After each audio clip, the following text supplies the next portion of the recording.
Hi people, it's Annelia, or you can call me Island Curl, and today I will be showing you how to do a DIY aloe vera leave-in conditioner. Now is a global pandemic, so you better believe this is not the only DIY video that I'm bringing to you, because not everybody has money during this time to go out and buy expensive ass hair products. You know, natural hair is expensive. So this is just one of the many. I also want y'all to realize that we've already encountered problem number one with this DIY. These are some very small aloe. They are small.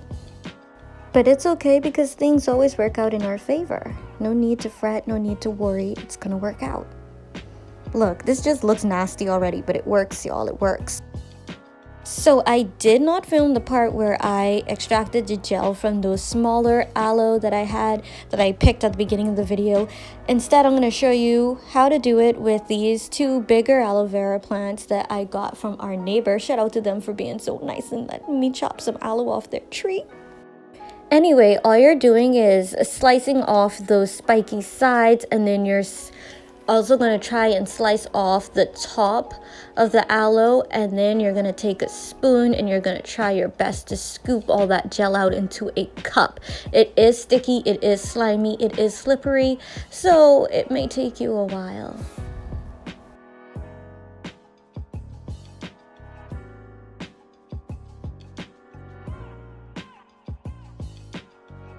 I want to take this time to explain to you guys why aloe vera is so good for the hair. It helps reduce dandruff, it promotes hair growth, it smooths down the hair, it makes it shiny. It's perfect, okay? It's perfect. You can condition your hair with aloe too, which is why we're using it as a leave-in conditioner. Once you get all that gel scooped out, you're going to want to transfer all of it into a blender, and then you're going to blend it.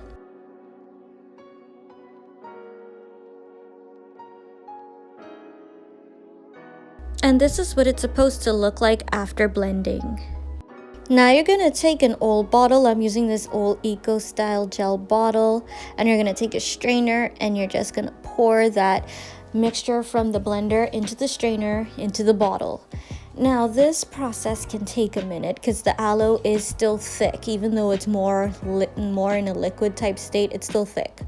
And I eventually replaced this smaller strainer or sifter or whatever you want to call it. I eventually switched this one out for a bigger one so it can strain faster.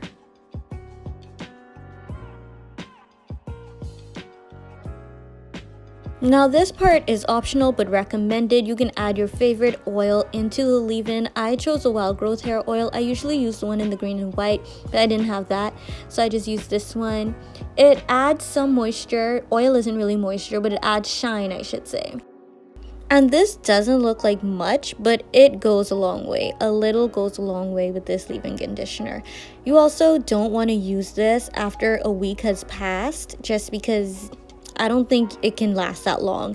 You maybe would have to add preservatives in order for it to last longer than this. So I'm glad I only made a little. That way I don't have an abundance left over that I can't use. And this is what it looks like after sitting for a day. It's changed colors.